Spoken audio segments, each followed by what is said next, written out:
Anchors up, sails at full. Welcome to the SloopCast. How are you doing today, Kyle? Hello, Jared. Doing all right. How are you doing today? Doing good. New tradition, good tradition. There we go.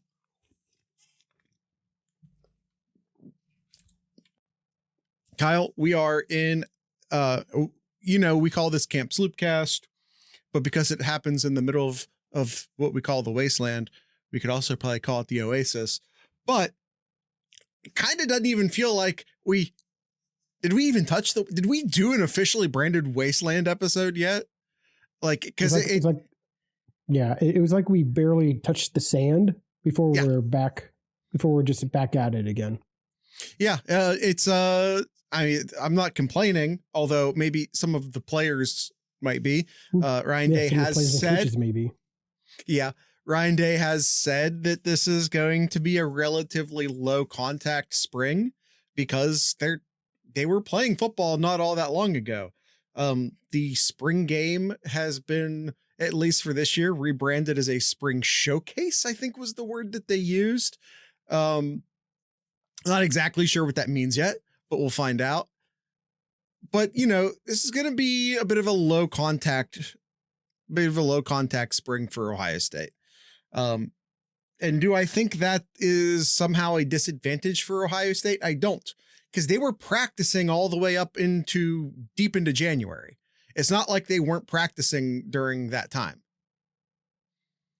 So that's a lot of extra practice days that they got in January. And as a result, they're just going to take it a little bit more easy going into April and March and whatever month we're in right now. Yeah, I think a lot of things are going to have to change in the near future.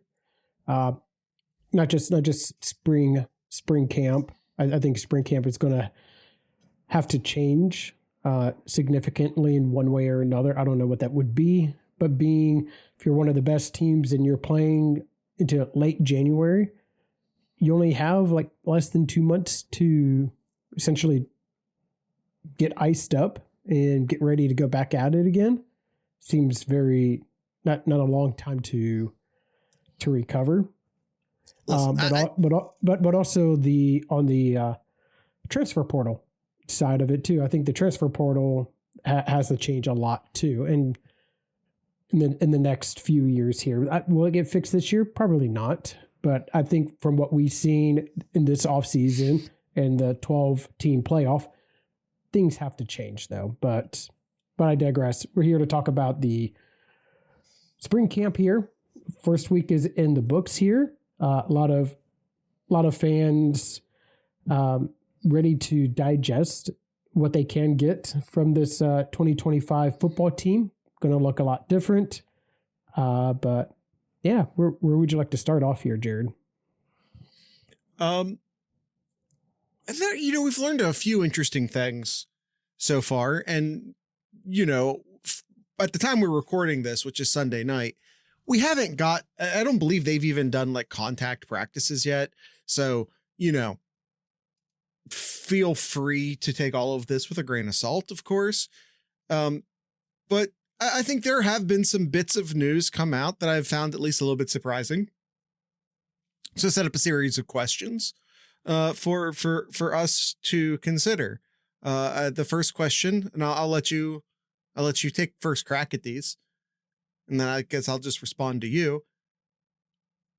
Reports are quarterbacks Julian Sayin, Lincoln Kienholz, and Travion St. Clair are sharing reps equally so far.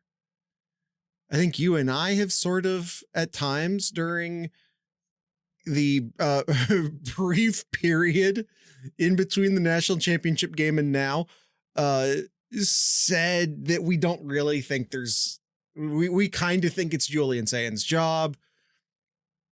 So far, the stance out of Ohio State, and this isn't surprising, the stance out of Ohio State, this is very much a three-way quarterback battle. How legitimate do you think the actual battle is? Does Kienholz have a shot? Does St. Clair have a shot? Or is this Julian Sayin's job to win or lose? Yeah, in my opinion, I think this is Julian Sands to lose here. Heard a lot of great things, especially his release is probably the big thing you probably heard or read already. Being able to release the ball real quick, get out of his hands there. Just got to continue working on his power and that not to hurt his release time when trying to improve his power, though. But everything that I've heard, I've seen so far, I think this is Julian Sands to lose, in my opinion. Yeah, I mean, St. Clair is obviously incredibly talented, but he's a true freshman. And it's challenging to win that job when you're a true freshman. Keenhol's more of a development guy, and I don't mean that in a negative way whatsoever. Maybe not as physically gifted as either Sayin or St. Clair, but has much more experience than either guy. Julian Sayin's a redshirt freshman. St. Clair's a true freshman. Keenholz has been in the program for a few years now. You know, how do you weigh talent versus experience? You know, if you're Ryan Day, where how do you balance that? Great question. I'm not sure how to do it. I'll put that on the coaches. Honestly, it's a tough thing to really try to do. I don't think I have a good answer for that. I'll say this. This is my take on it. During the season last year, in the rare occurrence that they went to the third quarterback, you know, there were some blowouts where Devin Brown came in, and then Devin Brown would leave, and then a third quarterback would come in. To my memory, maybe someone can correct me on this, to my memory, that guy was Julian Sayin every time. Mm. It wasn't Lincoln. St. Clair wasn't on the team yet, obviously. But it was Sayin. So if his experience or lack thereof wasn't a hindrance for him getting on the field last year ahead of Lincoln Keenholz, I don't think it's going to be an issue this year.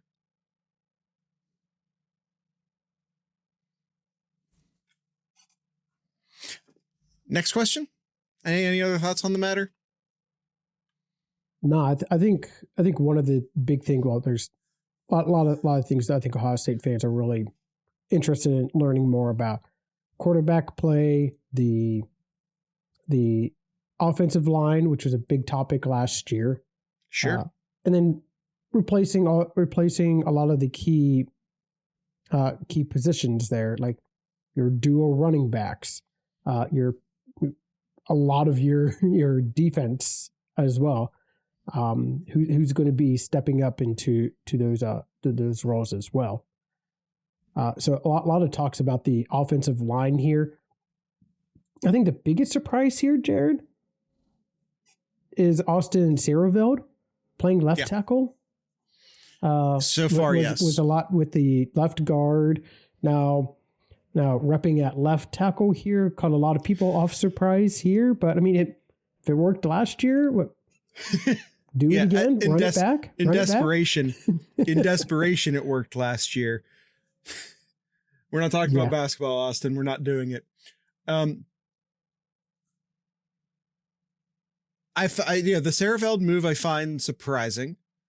And in fact, he's running with the ones right now, but I think that is largely ceremonial as far as like just not gifting the new guys the job. That's because right now, neither of the new tackles are starting yet, but they will. Maybe. But one guy that will be Ethan. I have no hesitation whatsoever on that. So I wonder if the Siereveld thing will stick as far as him being a left tackle.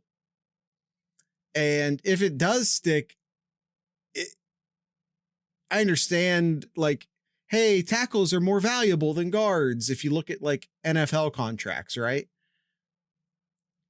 Mm-hmm. So in that case, it might be an advantage for him to move out to left tackle. But on the other hand, it feels like he's going from a starting job to a backup job. And I wonder how that sits with Siereveld, because I don't think he's going to win the left tackle job. And I do think he could win the left guard job. So what the reporters saw with the two deep on the offensive line, so the number ones go on left to right here on the line was Siereveld, Montgomery, Hinsman, Chabola, and Moore. And then your twos were Carter Lowe, Jake Cook, Joshua Padilla, and then the Armstrong twins, being Devontae being guard and Deontay at tackle. Yeah, I think it's mostly ceremonial. Like they don't want to simply gift the new guys the job. Sure. Sure. We all know he's going to start. This is Austin, but could you even ceremoniously put there to make him sweat a little, because not many tackles on the roster. So Siereveld is just doing what he's told, knowing cross train, move back inside.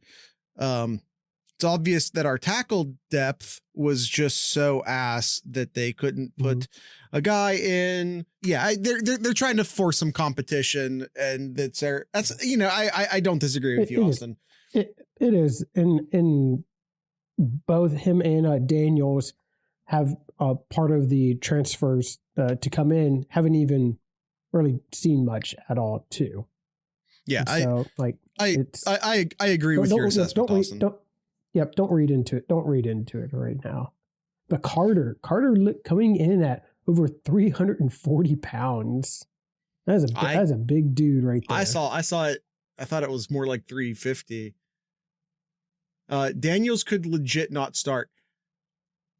Austin, are you reading my show notes? Because my next question is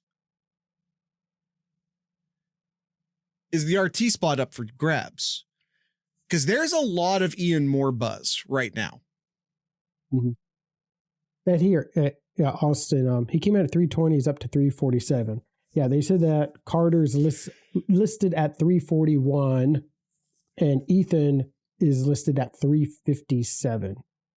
But they did note that both of them did look really good, and that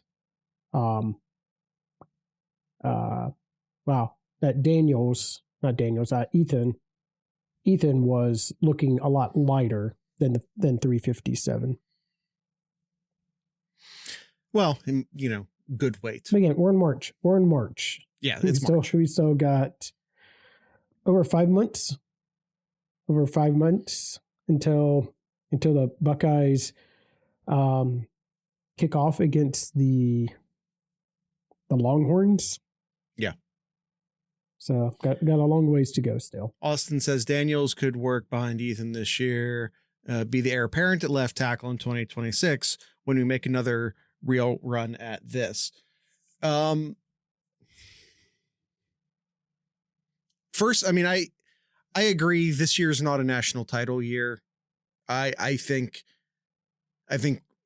you do what you have to do to gear up to make the run in 2026. I do agree with that assessment. That being said, in my mind, I think the heir apparent at left tackle is Carter Lowe. I think ideally your left tackle in 20, if everything works out exactly the way I think the coaching staff wants it to work out, I think your starting left tackle in 2026 is Carter Lowe. I wouldn't be surprised to see Carter Lowe get decent reps at guard this year, kind of along the lines of Paris Johnson Jr., who started as a true freshman at guard and then bumped out to tackle as a sophomore. Wouldn't be surprised if, although, there is good depth along the interior right now, especially if Siereveld moves back inside, which Kyle, do you agree with me? Are we expecting Siereveld to eventually move back inside? I think so. Yeah.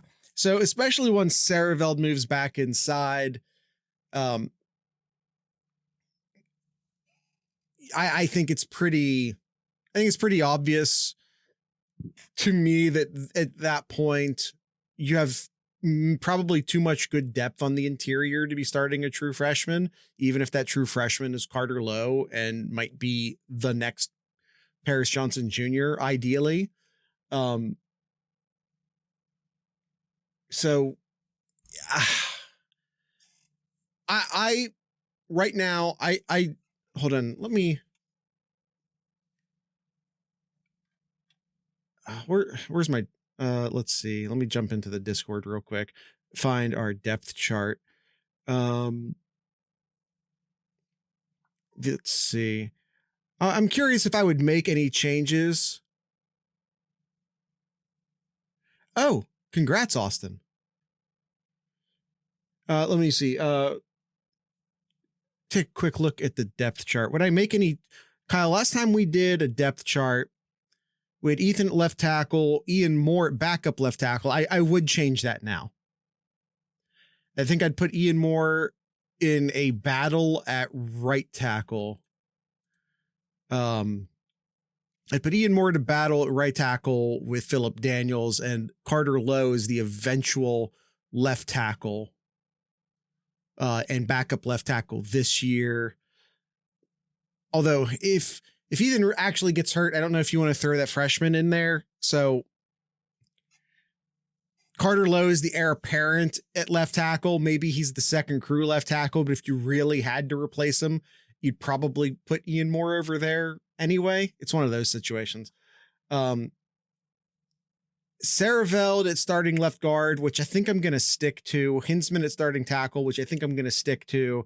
Tager Chabola at starting right guard with Luke Montgomery as the backup at each guard position. I think I got to stick to that.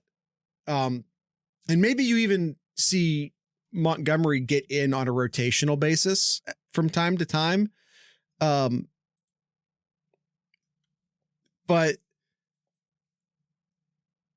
yeah, other than swapping the backup tackles around, I think I'm going to stick to that assessment we made months ago. Mm-hmm. Okay. Lowe and Cantwell in 2027 is erotic, by the way. One can dream. One can dream. All right, Kyle. Let's take our first ad break. Let's go to ad time. Want to remind everyone to check out thesloopcast.com, where you can find all of our different links. Patreon.thesloopcast.com, where you can support us financially. You can also support us financially by going to merch.thesloopcast.com or 7071.thesloopcast.com. You can find the podcast version of this show on Spotify and literally basically anywhere else you can find podcasts. If there's a podcast service out there that we are not on, let me know so I can correct that. And of course, there's the video version of this podcast at youtube.thesloopcast.com. Let's get back to the show.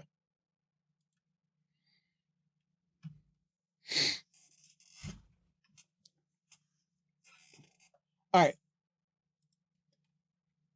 We talked about the offensive line. We talked about potential quarterback battles.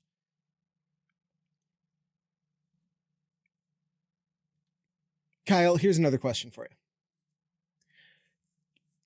Can Quincy Porter, I'm going to try that over again. We're just going to try do it again. Yeah.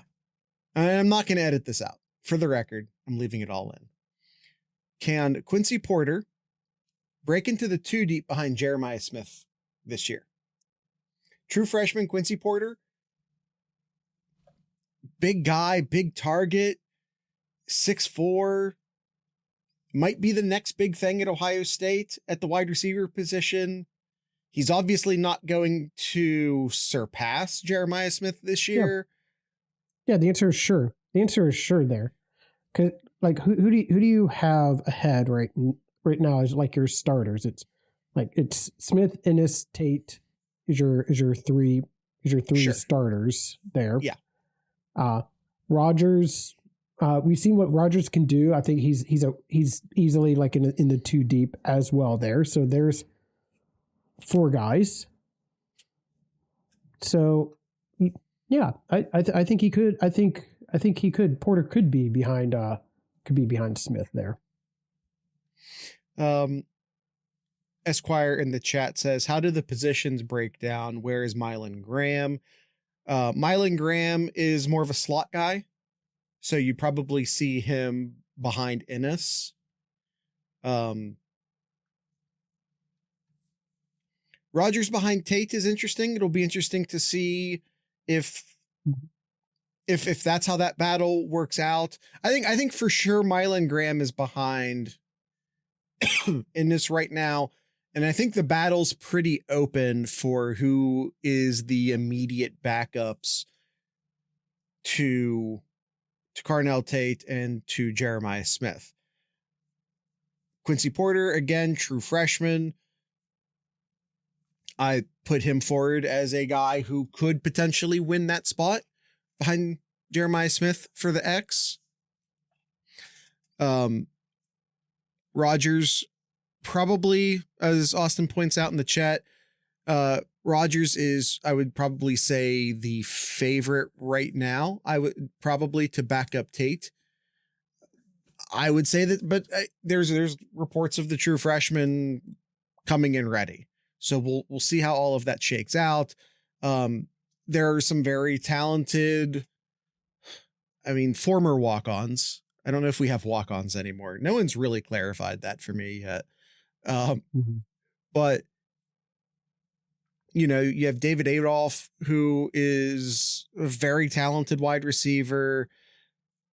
We have walk-ons. I feel really good about this wide receiver group. Yes, you're losing a lot of the experience, but talent-wise, like this is just as deep, if not more, deeper than it was last year. Like this is just the riches, just the riches that Coach Brian Hartline has brought into the Woody Hayes here. I would argue that this team is deeper this year than it was. The wide receivers. Yeah. Is deeper this year than it was last year. I don't even know why I'm hedging it by saying I would argue. I don't think it's actually all that close. Obviously you lose incredibly talented guy to the NFL, but with everyone else being a year older, with this crew of freshmen coming in, they're absolutely deeper. Yeah, we lose Ibuka, you add Porter, but also everyone else is a year older. And you don't just add Porter. Yeah. Although Porter probably the freshman leader in the wide receiver right now. I'm going to go off script here a little bit, Jared. Please. Running back room. The running back is another group here that there's a lot of Buckeye fans really interested to hearing what's going to come from this group here. Out goes 2 1,000-yard rushers. Like how many programs? We are can not say deeper that? at running back this year than we were last year. I wouldn't say we're neither deeper nor non-deep, however you want to phrase it. I don't think it's shallower. Yes, shallower. We've gained CJ Donaldson. You got an experienced running back coming in here. We saw what Peoples can do. We saw what William Dixon can do as well. And we heard some really good things about the incoming freshmen as well, Rogers, West, Jackson. It's just there's potential there, but right. we just don't know. That's the thing, what we're going to get compared to like we got Henderson. We all knew what Henderson can do. We knew what Judkins can do too, and then we saw them each rushing 1,000 yards for the Buckeyes last year too.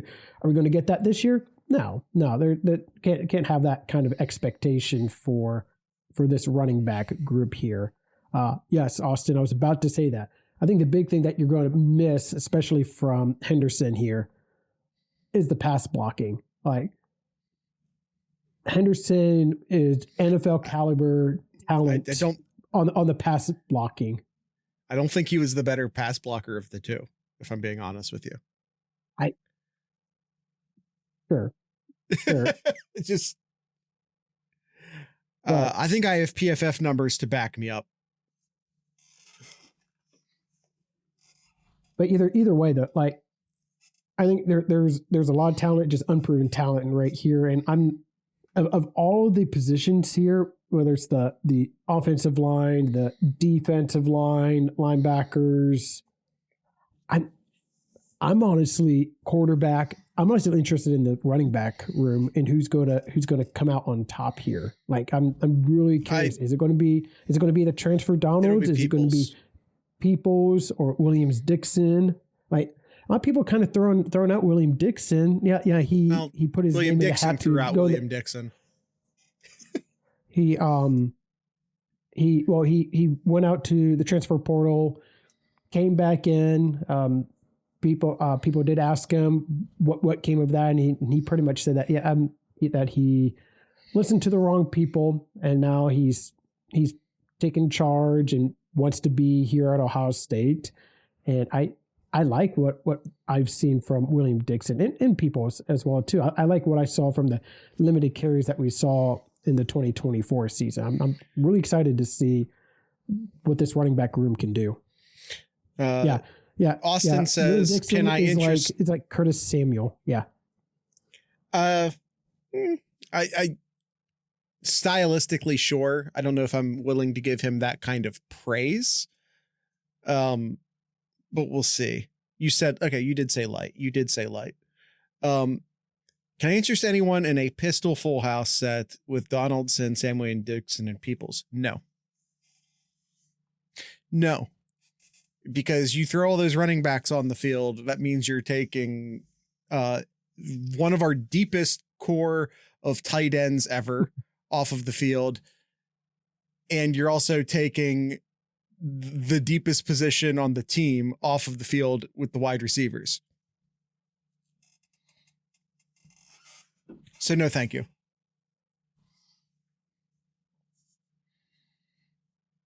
I would argue tight end is deeper than wide receiver. Only if you're running a 1 tight end set. If you're running a 2 tight end set and you cut that depth in half, not so much. Ohio State has 7 scholarship tight ends this year. 7? That's 7. Yes. Impressive. We'll see how many they have. I mean, you can do that when you spring you can do portal that, Jared. window. You can do that, Jared, when you've increased your scholarship limit to 105. So, sure. Which currently Ohio State only has, if I'm doing the math real quick, that's 60, 71, 86 scholarship players on this roster right now. Way below the 105 that they could. Right. You don't want to spend all that extra cap. I know.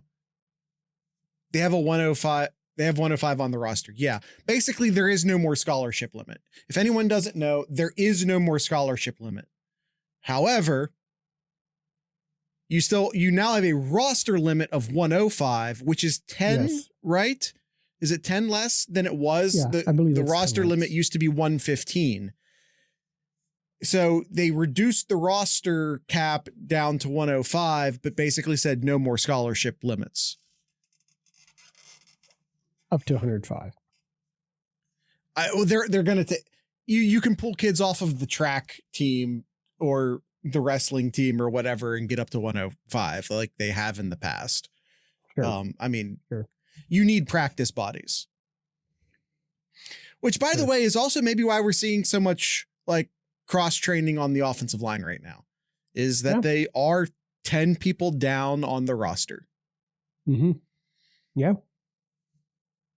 Not that although that being said, it was the last time we saw a non-scholarship offensive lineman on the field.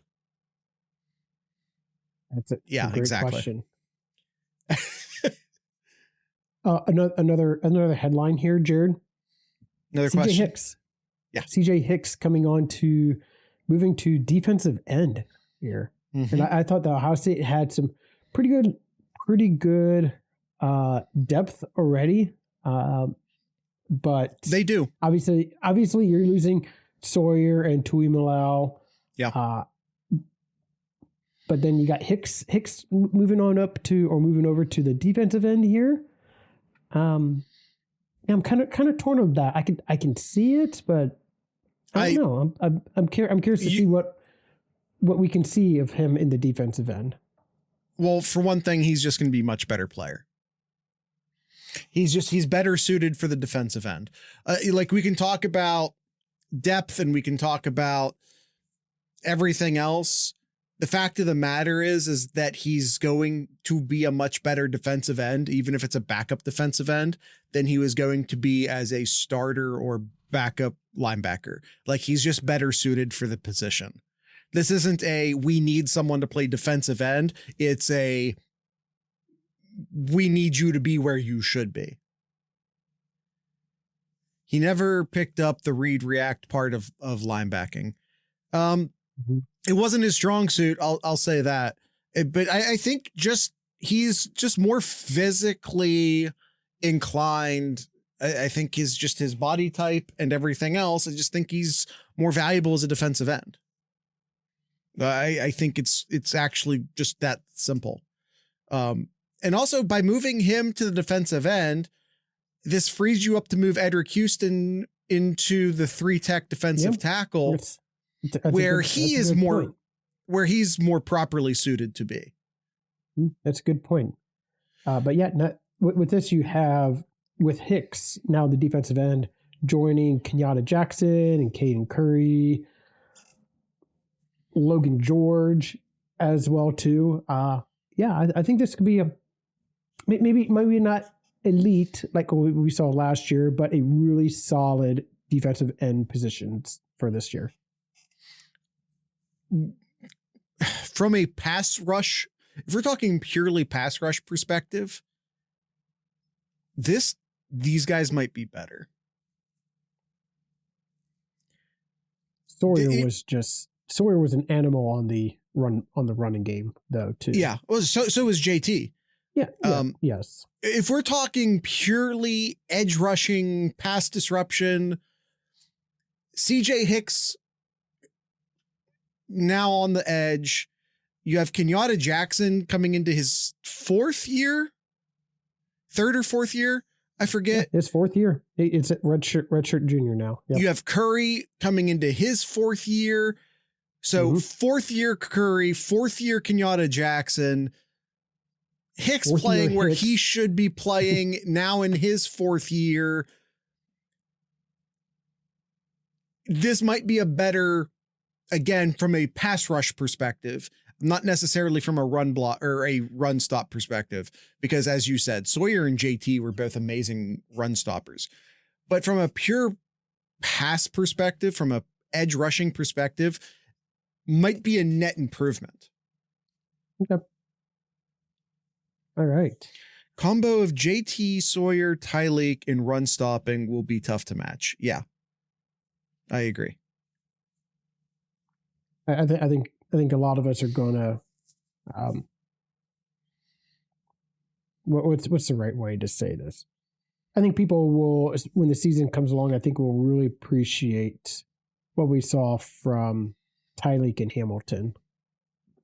Absolutely. Tyreek and Hamilton especially, really flew under the radar and was, I get it. I'm not like, bad fans.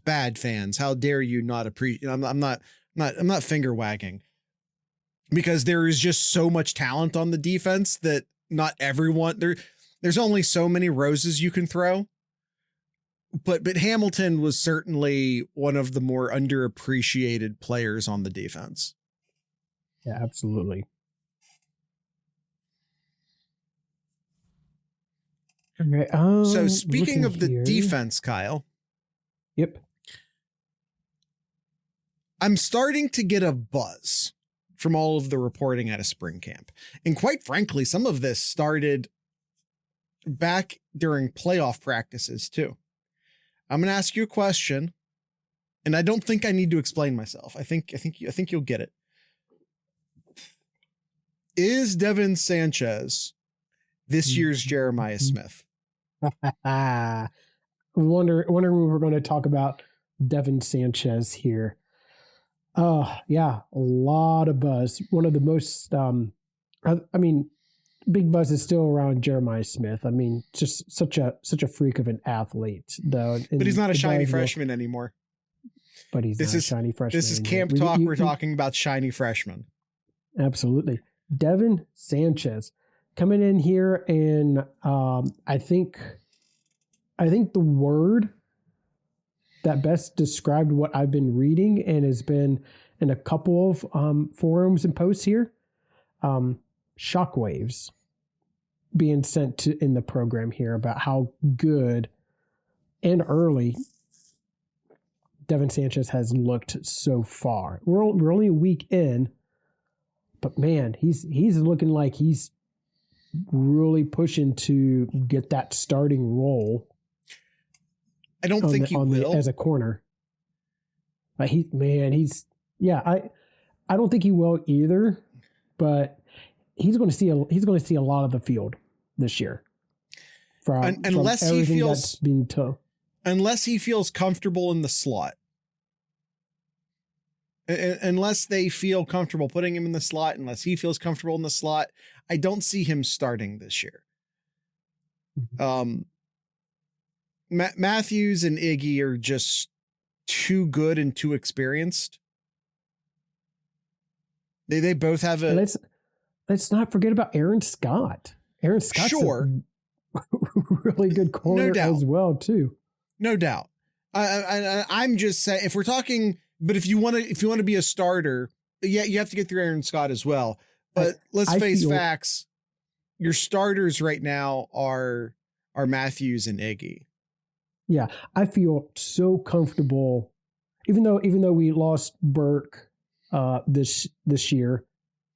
I feel so confident with our secondary. Like, our secondary, I feel is the strength for this defense here, and I feel that we don't have to really worry about them this year. We didn't have to last year, so sure. I don't think we have to worry about them this year as well too, with all the talent that we have for the corners and safeties. Well, because it's the one position on the defense where you don't have a bunch of turnover. Linebacker, of course, there's only 2 starting linebackers, but you lose half of your starting linebackers, which is kind of goofy to say when there's 2 of them, but you understand what I'm saying. You lose all 4 of your starting defensive linemen. Yes, that's a big loss, but we already talked about it. Yeah. And you are also losing half of your secondary. However, Matthews played so much that it kind of doesn't even feel, it doesn't even feel like he's not a starter. Of course, you could also say the same thing about Jackson and Curry. So I don't know. I mean, I might be talking myself out of this. And also I'm forgetting the nickel fine. spot and the fact that you actually technically lost. But yeah, you lost 60% of your starters in the secondary. Yeah. I don't know what the hell I'm talking about. To come back full circle here. Yeah, I think we're going to hear still a lot about Devin Sanchez here. Yeah. He'll be pushing to get into that third cornerback rotation spot there. Maybe to the nickel spot. Maybe to the nickel that's what spot. I'm saying. Maybe.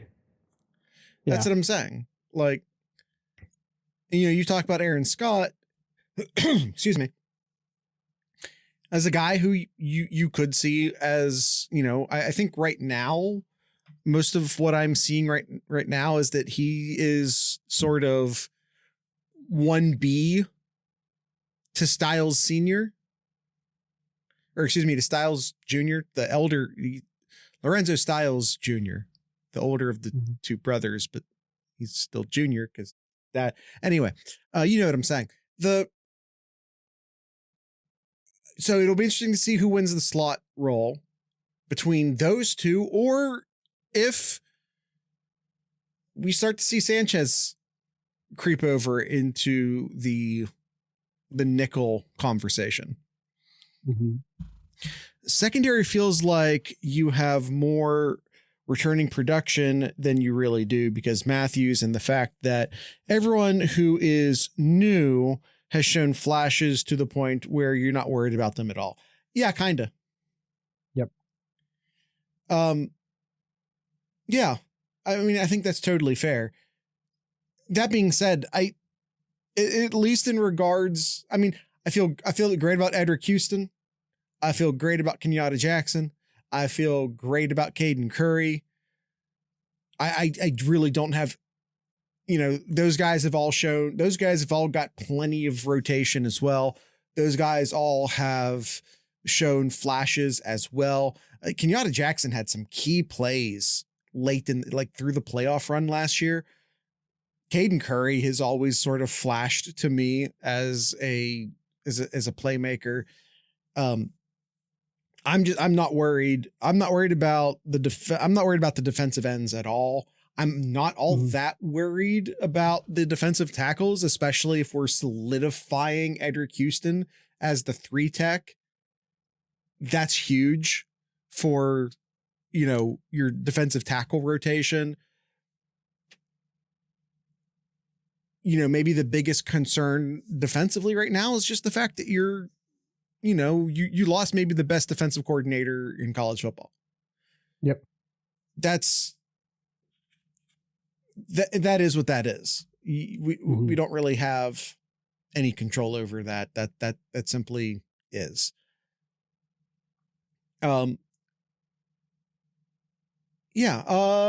let's do a late ad break.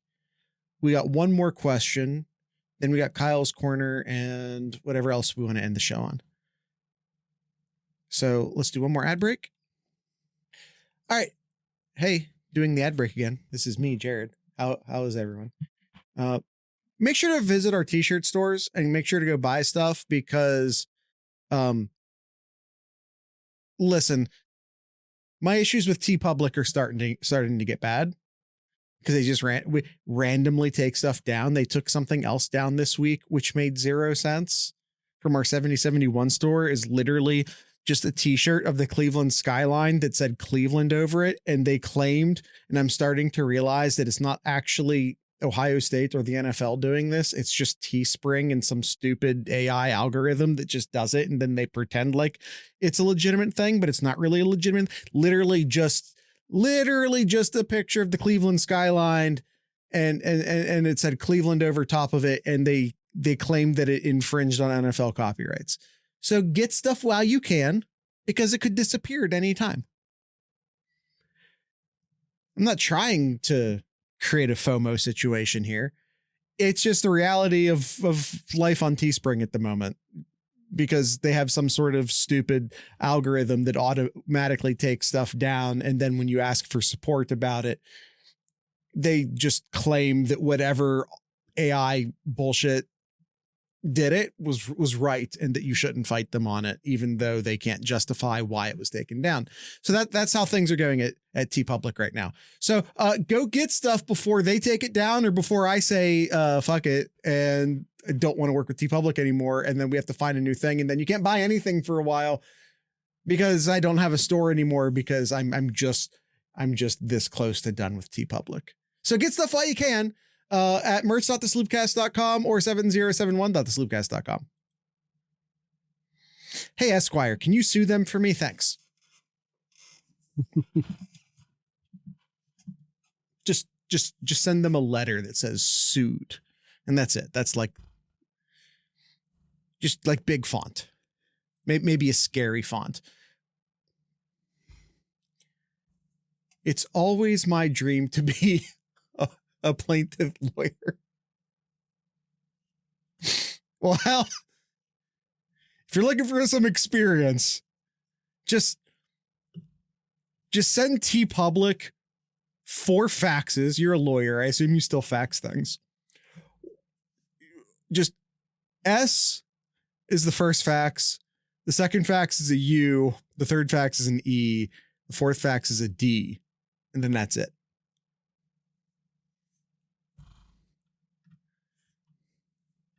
All right, we got one question here, Jared. Each page notarized. Yes. Yes. Right, we got one question here. If Ohio State were to defeat the cheaters up north, which, oh boy, I'm not going to get into that. There's a lot of information about we're not. Ann Arbor I'm not up there. I'm not touching that story on the podcast. If they were to defeat the cheaters up north this year at their stadium, and I told you they planted the flag at midfield, who do you think are the main instigators from our team? And Jared, you said you have one name immediately. I have one name that comes to your head. I think it's Iggy. Yes, Iggy. Yes. Iggy is such a shit talker that he'd be the one to do it. Honestly, I mean, you start with a corner. You start with a corner or a cocky wide receiver. But Iggy fits. See, Jeremiah Smith feels too businesslike to me. It feels very much like I'm here to do my thing. I'm going to go out there. I'm going to humiliate you on the field. And after I humiliate you off the field, I'm going to celebrate and walk off the field. Years ago, I would have said like Garrett Wilson would have been like a wide receiver who would have done it. Yeah, I think Garrett Wilson would have done it. I think that's a good call. Well, on the other hand, Olave would not have. Olave, nope. Very, very straight tie, very businesslike. Mm-hmm. But here's the thing. I feel like a wide receiver, you can either have like a very business Marvin Harrison, junior or senior, who are just very sort of by the book professional guys. Or you could have someone who is very Randy Moss, Terrell Owens, bigger than life. Wide receiver works either way. Yes. For me, a cornerback kind of has to be a little bit of an asshole to be an elite cornerback. They have to be a shit talker. They do. They really do. I don't necessarily think it has to always manifest as shit talking, although it very frequently does. But I think you have to have a bit of when I say competitive edge, I don't just mean competitive edge. I mean, there has to be something a little bit wrong with you to be an elite cornerback. I'm talking like, you remember when Michael Jordan got put into the Hall of Fame and he took that opportunity to just shit talk everyone who's ever doubted him in his life? And it was actually kind of sad that he was still holding on to all of that. That's the type of guy that makes a good corner. You know who that person could be on this team that may fit exactly that? Caleb Downs. We've seen at times where he can be very does it run that deep with him It'd only I be don't his know. second year at Ohio State. Yeah, I don't know, but I could feel he could be that person. He could be. I don't know. I don't know. Yeah. Weirdly, and this kind of goes against what I was saying before, because I also think that who I'm about to name is a very sort of straight-laced business guy. But I feel like the Ohio State runs so deeply in him that it might take him over a little bit. Maybe a little bit. Mm-hmm. Would be Styles. You might just see a bit of a crack in that otherwise sort of clean persona, just because like he's a Pickerington kid, man. Jack Sawyer we always saw as very straight-laced, but was he was the one leading the fight to not let Michigan plant the flag at the 50 this year. Like, there's Pickerington kids. And I say this with all the love and respect in the world. They can flip a switch.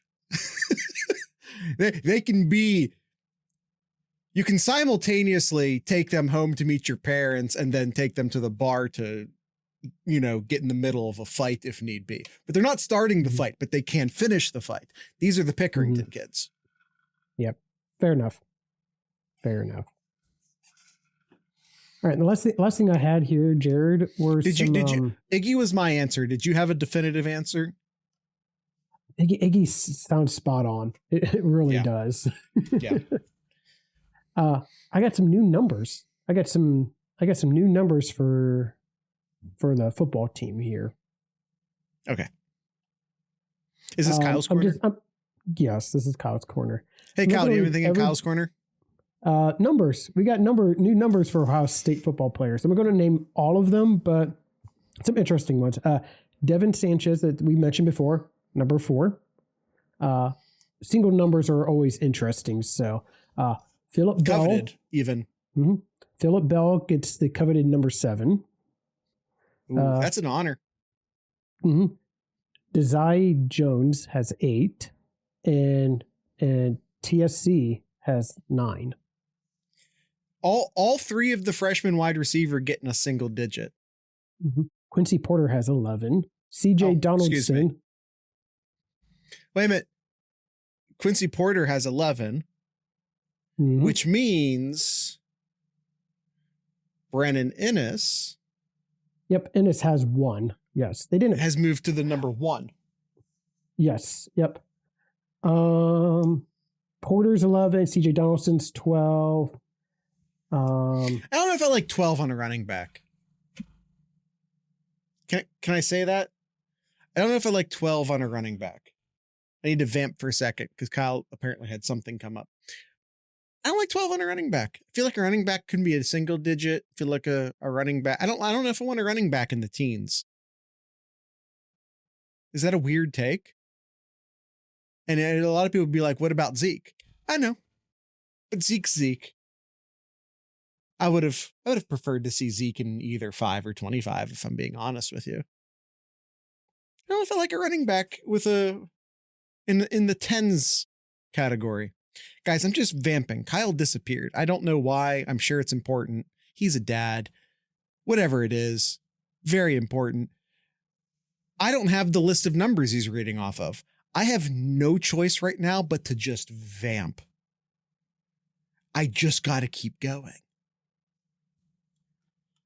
I really wish he would have dropped the link in the notes that he's reading this off of. Someone on the defense took 8, I believe. Thanks, Esquire.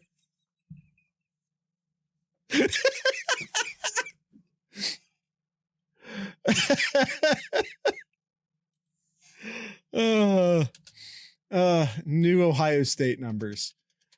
I know I saw these, but I can't do them off the top of my head. I am way too ADHD for that. I can't do it.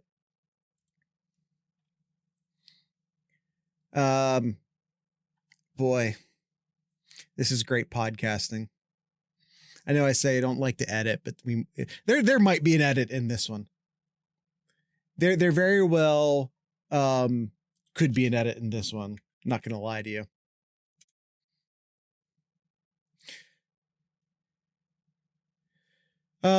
Let's see.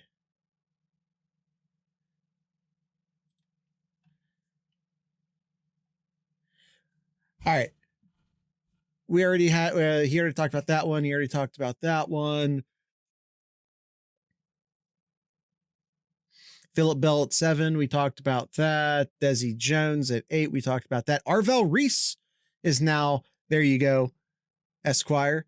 Arvell Reese moving down to an 8, moving down to number 8. By the way, Arvell Reese, also a decent candidate for a flag planter. I'll throw that out there. Malik Hartford now wearing number 9. That's a new number for him. Fahim Delane, true freshman, taking on the number 10. Kyle said CJ Donaldson is wearing 12. I'm just going down through a full list here, guys. Please stick with me.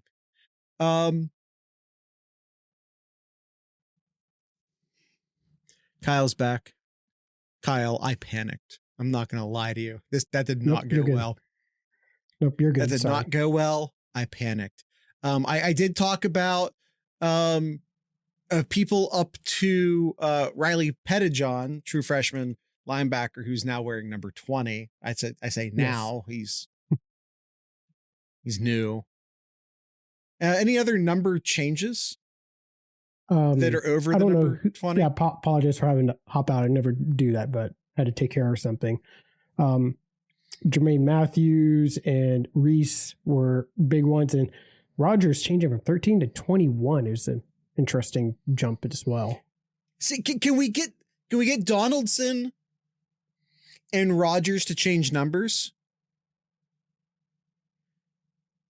Yeah, I sure, yes, I think so. Why a wide receiver at 21, a running back at 12? I mean, it's a little bit weird, but that's okay. Mm-hmm. Yep. Inky Jones was 32, now 21. There you go. And Max LeBlanc, 86 to 88. Not much of a change there, but it's given the font, it's a very small amount of fabric. It is, yes. All right. Any other big number changes? Those are the changes. Those are the changes there. All right. I'm editing none of that out. I'm leaving it all in. I've made the decision. All right. That was Kyle's Corner. Yes, sir. All right. Tonight's ending music, Columbus-based band called Doc Robinson. Name of this song is Drive Slow. So, with all of that being said, I'd like to encourage everyone to drink local beer, listen to local music, and of course, support local podcasters. Once again, this is Doc Robinson.